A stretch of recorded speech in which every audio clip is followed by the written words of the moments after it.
should say 96, I got from last year, yeah. But down here at the East Uva, Turner Hall, and we're recording. I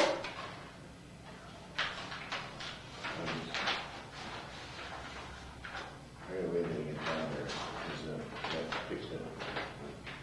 Okay. Here we are down here at the East Uva. I have Bob Buehler here, longtime friend, and he's still active in singing at Turner Hall, and we just talked to your wife Helen, and you're going to tell us a few things about what happened around Monroe, just in times in general, you know. And Dr. Bill Hyde is going to video this, and we're going to have it on record here for the Historic Cheesemakers Association. Well, Bob, tell me what kind of conditions did they have around here?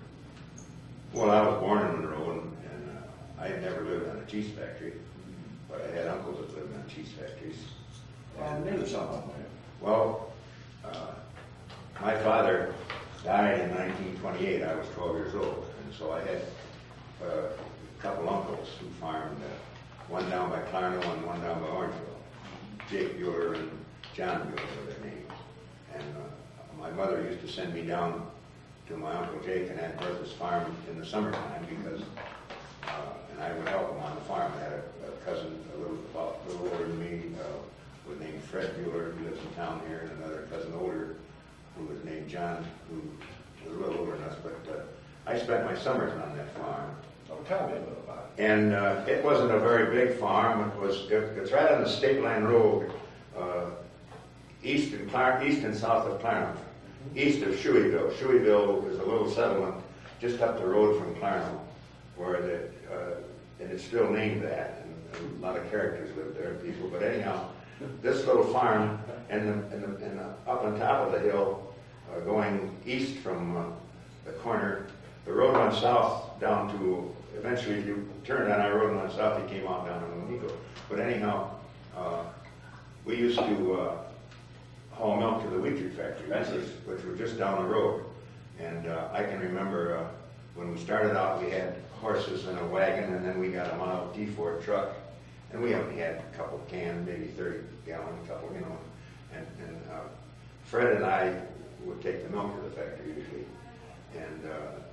What kind of roads did you have? Well, the road from the corner was practically clay and dirt until you got down to the Wheatrick farm, which was Sim Wheatrick's farm, and there it went down a hill, and there was a bridge over the Richland Creek, and then from the bridge over to the Illinois Central Railroad track was black dirt bottom. In the summertime, it was pure dust, but it was a bottomland, and you had to go across that and then go up over the railroad tracks, and when you come down the side, you turned in to go up to the factory. And when it would rain real hard, I can remember this one instance. My uncle said, "You boys better take the team today. It might be muddy down there." "No, we can make it." So we got in that old Model T. Model T, and we're coming down past Wheatrick's farm, going as fast as that thing. We go across the bridge, we get down in there, and halfway down, and then we're stuck. And then you have to take off your shoes and go up to Sim Wheatrick's and borrow a team and a wagon to take the milk over to the factory. And the other thing I remember about going to that factory was on the other side of the railroad tracks, down south of the factory, was a big farm in Overstock. He probably had more milk than half the farmers, but he has hired man-hauled milk in a great big old lumber wagon because he had so many 30-gallon cans. And when we were coming across there, he'd be coming along this other road, and we'd have to beat him because if you got behind him, you never got any weight, you know. And we used to come over that railroad tracks and cut in, you know. But then, and then my other uncle, I spent a lot of summers down in Orangeville. He was down east of Orangeville, and we hauled milk there to the Stoker factory. They made brick. I don't remember where. And whereabouts is this located? Well, it's just east of Orangeville. And back up towards, there would be, you turn east when you get to the gas station, or you turn east and then go back out. And it was, who's the cheesemaker? Do you remember any cheesemaker? This is Stoker. Okay. That's all I remember. This was in the 30s. She was the cheesemaker? Her husband died, I think it was she. I don't remember that anymore. You know. But that's about in those older days. But, then I wasn't involved. But other thing I was going to tell you, you talk about no electricity and heat those. I seem to remember Henry Buckley, who was my granddad, who was Max Buckley's father. They started the construction business. He had patented. He had a fire wagon. You probably know about this. Yeah. He developed this fire wagon where he laid tracks in the floor of the factory, cement them in, and they had this little wagon, and they put coal in there, and it started, and they'd pull the wagon underneath the kettles, and that's how they heated the milk. And then they would take that fire wagon and Yeah. then they'd put it back over the tank where they had hot water. Yeah. Versus taking the... Yeah, move it all around. Yeah, that was interesting. Yeah. Well, anyhow, tell me a few things about these storages and liver factories. We were talking one day, I don't know, see. Well, I don't remember too much till I got away from that business then in 1940, and was with Montgomery Wards down in Belvedere and Freeport, and then I went in the Army, and I got out of the Army in '46, and I worked ran Leo Keeler's grocery store for him until 1947 when Otto Mendrick was running Wisconsin up in the Glarus, and he needed somebody, and Carl Ashby, who was his accountant, talked me into going up there and working for Otto. And then what kind of work did you do there? Well, What did they do there? Well, Otto had started this business. Of course, Otto made cheese way back. Excuse me. He, if you can substantiate this statement, he is really the one that made the name Wisconsin. Yeah. He's the one that originated. Yeah. And, okay. He started this cheese business, and then they got into that old brewery up in New Glarus, and then he got into the mail order business, just like not as big as the Swiss County, but like it, and then we were wholesaling cheese and gift boxes and stuff, and of course the main cheese we had were real Swiss. You know, we had Otto was a cheesemaker up at the New Central, up at Pillai, between Belleville and Pillai for years. And Johnny Stottleman was his cheesemaker then. And Johnny made a lot of Swiss cheese in the summertime. He made many, many wheels. In fact, I remember one year we had a store in the old Lyle factory, which is a Limburger factory now. But anyhow, we bought their cheese, and then we bought Bernie Tansey Swiss from the Spies factory down in Browntown. So he was more kind of a dealer then. No, we were a wholesale dealer. Yeah. And then we bought Swiss cheese from the Brager factory over in Blanchardville. Freddie Scheidecker made cheese over there. And then we bought brick. Otto had a brick factory up in El Dorado, Wisconsin, which was close to Fond du Lac. And Herman and Lily Burkhardt, who live in the Glarus now. Herman and Lily made brick cheese up there, and we got all that, the regular brick. And then we had Margaret. Did they box it at the factory, or did they bring it in? They brought it in, and You paraffined it, or? yeah. You paraffined it Yeah. at that time. Yeah. I don't bring it up, because today everything is wrapped. Then we stored a lot of brick. We stored a lot of brick. I remember aging a lot of brick for Walt Baumgartner. Otto and Walter got into a business out in California where they had called Wisconsin of California. They were in the farmers market out there and all over. It wasn't very successful, but they were there. And then Jack and Margaret Palmer were at a factory out in Riceville, Iowa, which is just west of Gregor, not far from the Minnesota line, and they made. It's up by Prairie Sheep. They made Rhineless cheddar. The Goodyear company started out making this film. They called it plyo film in those days. Now they probably call it Saran. But they made 20-pound cheddar prints. Rhineless, and they put them in a wooden box, and we used to go out there and get with a big truck and get like 600 of them. And Rhineless cheddar. And then this man, I can't Did think. they ever have much bull problem with that? Yeah, a little bit. But this man from Goodyear developed. We had we had a real light biofilm, and we'd take those Rhineless cheddars and put them in a room like this and let them warm up a little bit. And then I had 5 women, and we had a hydraulic cutter with piano wires on them. We could cut those into 1-pounders or half-pounders, you know. And then the ladies would put the first wrapping on it, and that light film, And we bought a Which year Hasten. would you say that was? Well, it was 47, 48, 49. All right. Hasten Manufacturing Company up in Oshkosh had a wrapping machine. Swiss County had one down in the old building. They probably still have one. Yeah, they're still in the business. Yeah. And we had this Hasten wrapping machine, and then the other film had a label printed on it with an electric eye, and they wrapped these pounders or half pounders in this film so it would stick on there, and then they set them on this thing that would go down, and they wrap them, and then they heat seal them, they come in, and then we box them up into 10-pound boxes.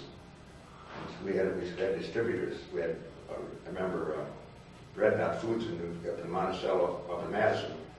And then it became L&L, Bill Lazar's and Paul Lamb, L&L Foods, which is, I think they're still in business, but they sold it.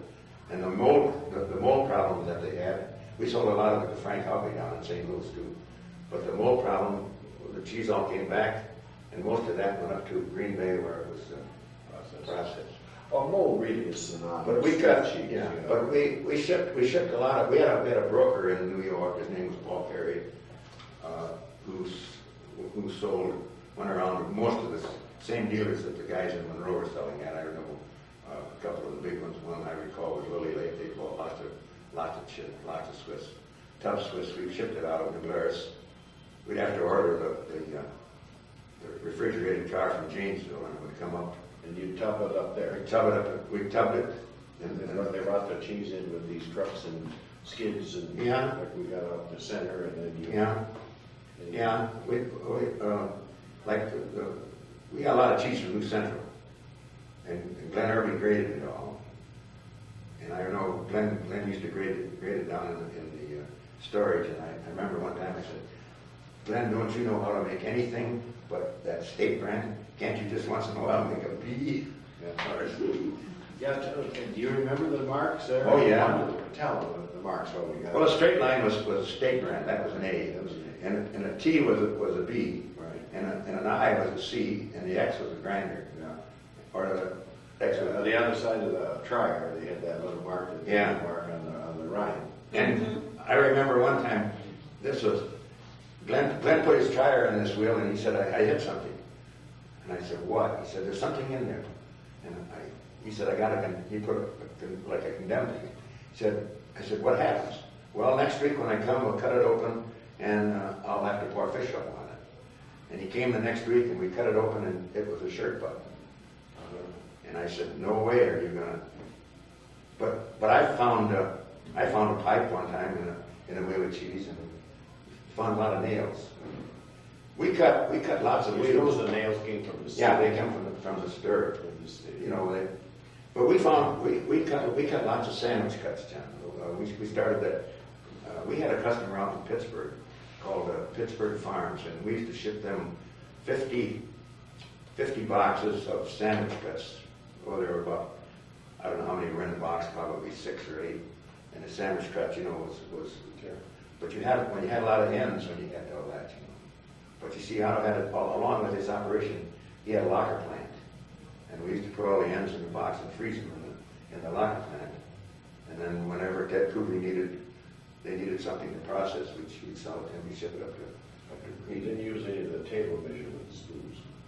Well, no, we cut, then of course You remember that? Yeah. For our gift. Let's talk about it, because I want to kind of record it here. Are you familiar with it? Well, we never did that. No, that's no, I'm not saying. But you're talking But about. I needed to record it. Okay. History, see, because I don't know if we have it before. But you could tell me about how, if you have an end piece and you want a nice pound-and-a-half piece, and you haven't got any holes, how do you put the holes in there? Well, they had a melon baller. Yeah. And they Measuring spoon. Yeah. well, it was like they kicked the melon balls out of them.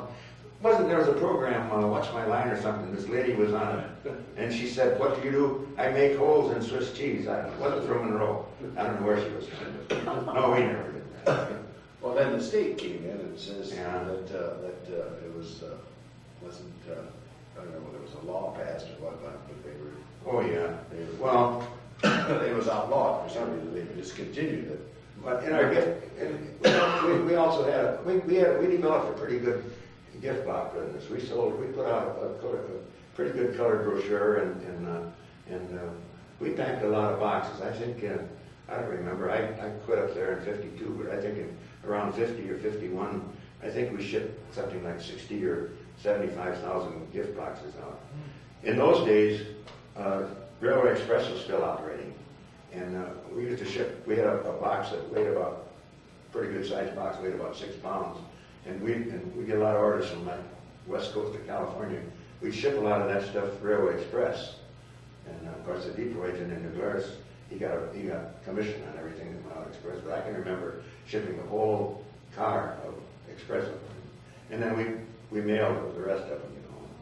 But the gift box business was an extra business, but it worked out pretty good. On the tub Swiss, was there many tubs? Well, yeah, we shipped almost a car. Well, sometimes a car a week, and sometimes every other week, a whole carload. And where would they go? New York? New York. California? New York was And New York, and then we shipped some by truck to St. Louis. Frank Hoppy was a cheese distributor down in St. Louis, and we shipped a lot of cheese. Did you always have full tubs, or did you sometimes have 2 in a wheel? Or No, mostly 4. Mostly 4, yeah. Because, and then we had to double deck them and the thing. But the tubs, the lids, Road Lumber Company made the lids for us. And there was a guy over in Argyle, I suppose he's still there, but his name was Lester Flint. He had a saw to make the staves. He cut the staves out of poplarwood, and then we'd band them. And we had an old ex-Limburger maker, John Hyman was his name. He made the tubs for us. Did you buy any Limburger? Yeah, we bought Limburger, a little Limburger, not a lot. What factory did you get that from? You know? Well, I think the Spring Factory was making Limburger in You Montreal. don't know who was there? I don't remember who the cheesemaker was, but they were making half-pound Limburger because we even were wrapping half-pound Limburger on our wrapping machine. And I think the cheese producers were selling a lot of half-pounders for them. This must have been quite a transition, this plastic on the cheddar, because for centuries they had that cheesecloth. You know, Yeah. fine cheesecloth. Well, that, yeah. Daisies, all of the metal forms, they use the cloth, and now all at once you can make it out of. Well, you know, when they first started Swiss, you know, they were wrapping it in cellophane, and it didn't hold it. And then I remember there was a guy had a meat packing plant north of New Glarus, Bergdorf Farms it was called, and he was freezing turkeys and stuff. And the paper dealer, Harder, I think in Madison, they came out with that crowd. They called it crowd vacuum, where you put the turkey in a bag, in this plastic bag, and suck all the air out of it, and clamp it, and then dip it in hot water, and it would Shrink bag. And so we said, The hot water shrunk yeah. bag. So we said we were trying everything to keep with Swiss cheese. We even tried to wax it, but you can't keep the wax in the holes, you know. But we started crowd vacuum. We got this tank, and we got an old milk machine where we could use the suction, and we shipped. That was great because we even crowd vac smaller pieces. Well, we were crowd vacuuming Swiss for a long. I probably still do. We crowd vac a lot, and they'd suck the air out and put that metal clamp around it, and dip her in the water and cool it off and ship it out, and it was great. We used to wrap cheese for a place in Milwaukee called the Cheesemaker's Guild, which was in the gift box business a little bit. We wrapped Swiss for them, and we wrapped a lot of 1 pound Swiss and stuff. Any other stories that some of these cheesemakers told you maybe that was kind of interesting that you can think of? The other day we were talking about The funniest one was old John. We had inspectors down and came in and were looking for mouse droppings or bugs or something, you know. And then they, you know, when you come in and inspect your factory, you probably have it. And we had this cutting room, and there were a couple flies flying in there, you know. And the guy's name was Zorn and Tate, that's all I remember. Anyhow, John says, yeah, they talked about them flies. When I made Limburger, when I came down from breakfast, the kettle used to be pretty dark, and I used to scoop them all off. Those old cheesemaking Well, it was something you lived with. I mean, Well, you know, I remember one time we were looking for some good straight wheels to cut because we had a lot of pounders cut for our gift boxes, and Yagi's over Broadhead, and he said they got some B's. They're graded B, but they're great big flat, and they're all weigh about alike. They'd be great. So Ray Hazy went over and got them. He brought them back in this big truck, and that old brewery building, way down underground, was a storage. During the war, they stored lard in there for the government, but I put those down there, and Christmas time when we went to cut them, they were great. You know, we got a lot of 1 pounders out of them. What type of cheese did you encourage? You know, there used to be like a couple of markets where they had the high cheese that maybe was that you could cut in two. Yeah. Well, there was a lot of acres where they made it flat, like only 4 to 6 inches. No, we were mostly in our wholesale business was mostly in those sandwich cuts. But I mean, did you have a high cheese? Most of them were, you know, how those wheels were. They weren't. I don't know how he did those, but I can still recall them. They weighed about 210 pounds, and they were just flat. Yeah, they didn't have that rise in there. No, nothing like that. But you know, different cheesemakers make different cheese. You know? But I used to put a wheel or two down in that cellar and leave it there. And down at Tierstein's Tavern, which is the Four Corners Tavern on the corner, all those old retired farmers and guys were in there every afternoon playing yachts. And every once in a while, I'd go down and get one of those wheels. It'd be about a year old. But yachts is a card game, Swiss card game. Yeah, and I'd get I'd cut up one of those old wheels, you know, about a year old. It would just a wall saw or just torn out. And I'd take some down. And then they got done. Then they'd all come back. We had a store, a retail outlet in front, and they all wanted a piece, but they all wanted the heel. They all wanted that because that's what they graded into the blues. And then, you know. And then I can recall we used to buy sapsago from Switzerland, come in a great big box, green cheese, you know. And there was a Norwegian farmer out towards Blanchardville, came in one spring, and he says, I want some of that sapsago. And I said, okay. And he bought a whole bunch of them. I said, what do you do with them? He said, oh, I put them in my jacket pocket, and then when I'm working in the field, I chew on them. I said, you got to have good teeth. But now that's something that you don't see anymore. It's still around, sapsago, isn't it? Sapsago. They have it at Wolf's Market in New Paris. My dad, I can remember my dad used to put that on everything. Put it on eggs, put it on grated, you know, he'd grate it on the eggs and grate it on the potatoes, and then the It's made what's left in the way. Well, Mrs. Herman, Louis Fund, Mrs. Louis Fund, or was it Herman Fund? She made it here in town. She grew the herbs, you know, and put it made out of it. And then, of course, She imported it. we had, but, you know, the cheese business in New Glarus was pretty good. Otto was doing all right, but then competition just got to him, and he couldn't hack it anymore. Then he sold that Swisscon to, Swisscon's the name to Runock. Yeah, Ed Rufenack bought it. But you know that picture on the label with of Tierstein with the yodeler. Remember old Ernie Tierstein? That was in a 1936 National Geographic story on New Glarus, and we figured that out. That would be good. We called it Yodel Club, Wisconsin Yodel Club, and we had Yodel Club cheddar. We had Yodel Club club spread that Swiss County made for us, and we put it in our. And then but he still has that Wisconsin label. I think there's still some Yodel Club branding around here. That's what Rufenack has it. Monroe Cheese Company there. Yeah, they have it. He has to be registered then. Oh yeah, because I know we registered it because there was a dealer in Monroe, or someone in Monroe wanted to get it. And we said, no, we got it. We can't use it. Well, any other story that some old cheesemaker told you, or Not really.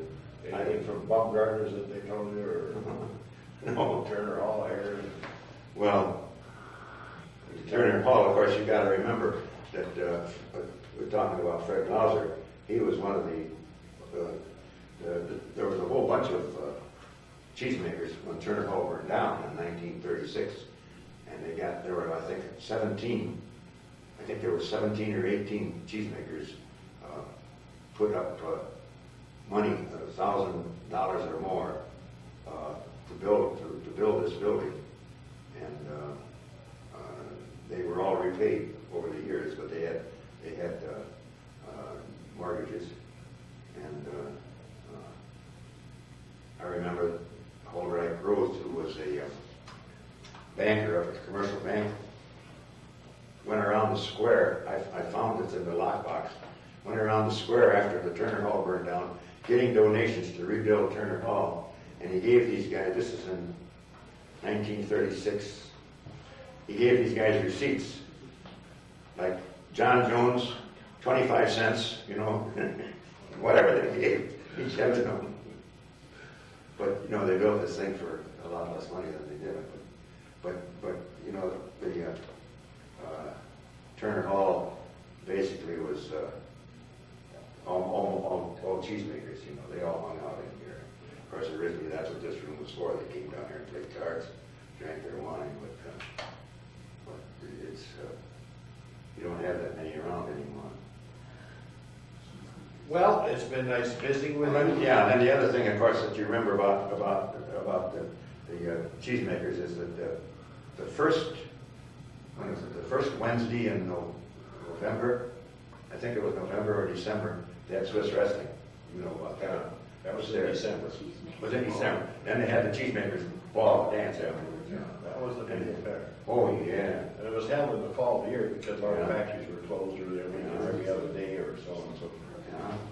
Well, but you know, they got all those factories. I remember when I was out at the country club in the 50s, Ray Kugley was president of the board company, and he'd have an outing for all the cheesemakers that he bought from.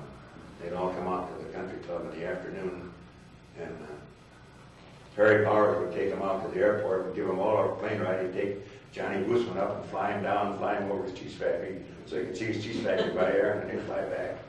And then the entertainment at night was a new Garcia verse. That's one thing the cheesemaker did have a lot of spirit to it. Enjoyment. Oh, yeah. Well, it's been nice talking, visiting with you Yeah. about Yeah. Buehler, and I was going to say something about Fred Lauser. You met this Lauser girl there. Down here in Turner Hall in 1938. Went to school with her too. No. And how many children have you folks had? We have 2 daughters and 2 granddaughters. They live here? Or? No, one daughter lives in Indianapolis, another daughter lives in Houston. That's Texas. Well, then you've had a lot of association with the Swiss, and you're keeping up the tradition, as Gladby says, for the Swiss singers, and Monica Kohler there,